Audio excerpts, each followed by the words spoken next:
The quiet fear no one admits. They won't say it to your face, but the world is whispering that something in you has expired. That if you haven't made it by now, you probably never will. That your best ideas were already supposed to happen. That your golden window has quietly closed. And the most dangerous part isn't that they think it, it's that a small, tired part of you has started to believe them. You scroll through your feed and watch everyone else sprint ahead, the younger, the louder, the faster, and somewhere inside, the question begins to echo. Did I miss my turn? It's not envy. It's erosion. Not of your will, but of your faith. Because no one warned you that adulthood feels less like a destination and more like standing in a crowded station watching trains you were supposed to be on leave without you. And as the sound fades, the silence grows heavier. Until the silence starts to speak. The great misdirection. Here's the truth, you were not late, you were misled. From childhood, you were handed a script. Graduate by 22. Succeed by 30. Stabilize by 40. And vanish quietly after that. It sounded reasonable, responsible, mature. But it wasn't wisdom, it was conditioning. It taught you to measure life like a race instead of a revelation. So when you slowed down, you mistook reflection for failure. When you paused to breathe, you called it laziness. When you started again, you called it starting over, as if living more than once was a mistake. The system sells speed, not depth. But speed is meaningless without direction. You don't need to move faster, you need to see clearer. The lie of the linear life. We've been told that growth is straight, a staircase of achievements rising neatly upward. But nature doesn't build in lines. It builds in seasons. Seeds disappear before they bloom. Forests burn before they renew. The sun itself must set before the next dawn. So why do we demand constant daylight in ourselves? What if what you call stagnation is actually incubation? What if you're not behind, you're beneath the surface, growing roots no one can see yet? Philosophers from Heraclitus to Jung understood this. Transformation always hides beneath contradiction. The stillness you hate is the very soil of your next awakening. The cult of the early. The world worships the young not because they are wiser, but because they are visible.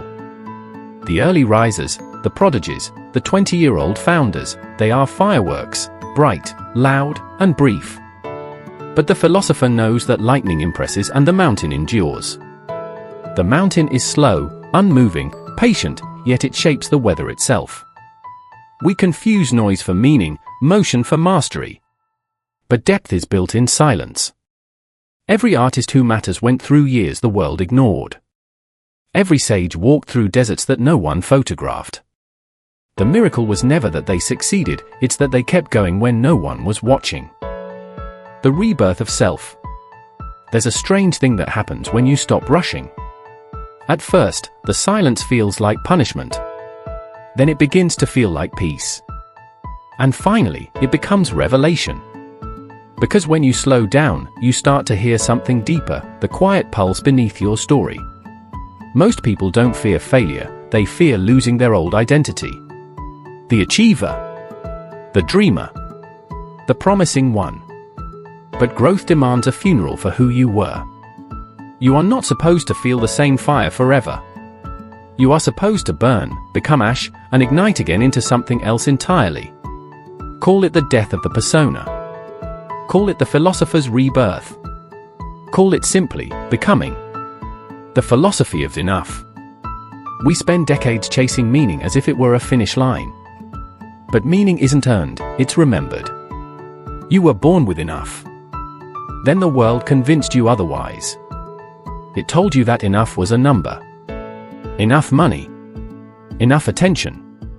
Enough approval. But enough is a state of awareness, the realization that your worth is not cumulative. You are not valuable because of what you've achieved. You are valuable before you achieve anything. Seneca wrote, "No man is more unhappy than he who never faces adversity, for he is not permitted to prove himself." What you call struggle is often your soul's way of reintroducing you to yourself. The hidden curriculum of time. There are lessons time teaches that books cannot. Patience. Pattern recognition. The rhythm of failure and renewal. Youth gives you speed. Age gives you vision. And vision changes everything. The philosopher Epictetus said, "No great thing is created suddenly." That was not advice, it was a law. If you have lived long enough to be disappointed, you have also lived long enough to understand that disappointment is proof you care deeply. And caring deeply is the foundation of all greatness. You have not wasted time, you have been learning to wield it. The war within. The real battle is not between you and the world. It's between you and the voice that narrates your world. That quiet commentator in your head who insists you are too old, too late, too tired, too ordinary. That voice is not wisdom, it's residue. The leftover echo of every limitation ever whispered to you. You don't silence it by arguing. You silence it by replacing its language. Every thought is a rehearsal.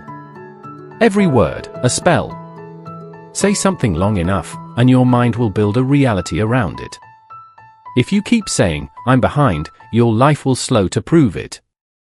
If you begin to say, "I'm in progress," your life will expand to meet it. The mind is obedient, not intelligent. It believes whatever you tell it most often. So choose your commands wisely. The philosophy of late blooming. You don't need to compete with the sprinters. You're not in the same race.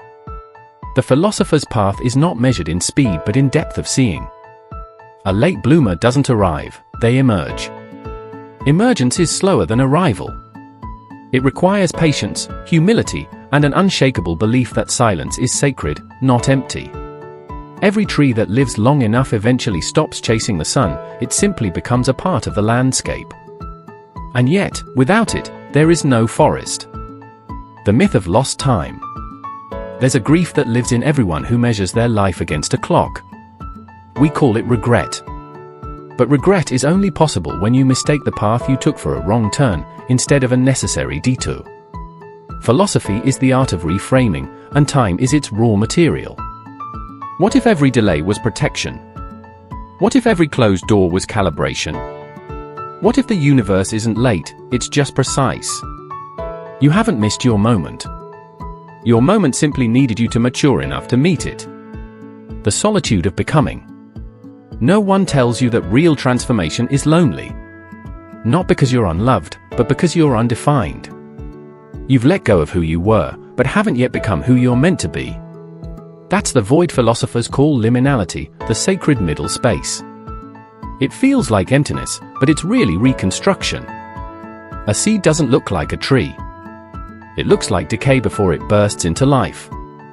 If you're in the dark, it doesn't mean you've died, it means you're germinating. Don't rush the darkness. It's the only place where roots grow. The company you keep. No mind evolves in isolation, but not every crowd is nourishment. Some people feed your soul.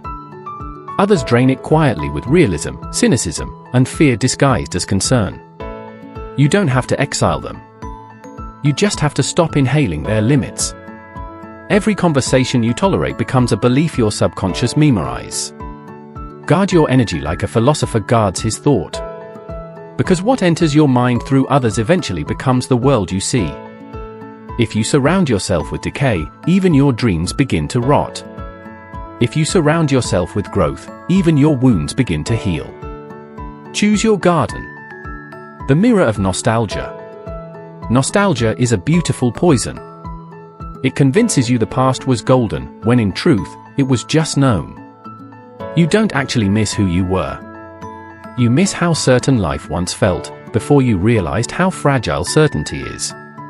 But certainty is not peace, it's just repetition. The philosopher learns to trade nostalgia for wonder, to let the unknown feel like invitation, not exile. The past is a museum. Visit it if you must, but don't move in. The philosophy of reconstruction.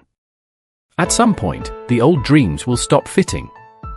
You'll try to wear them again, they'll feel tight, outdated, childish. That's not failure. That's growth. You are not losing direction, you're losing disguise. Every era of your life requires a new architecture of thought. What once mattered, speed, status, validation, must collapse to make room for what truly matters, peace, purpose, and presence. You are not rebuilding for applause anymore. You are rebuilding for alignment.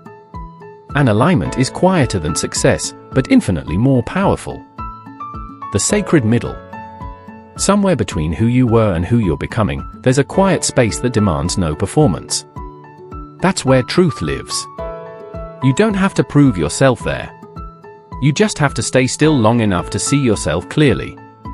Every philosopher eventually reaches this place, the middle of life, the middle of uncertainty, the middle of awareness.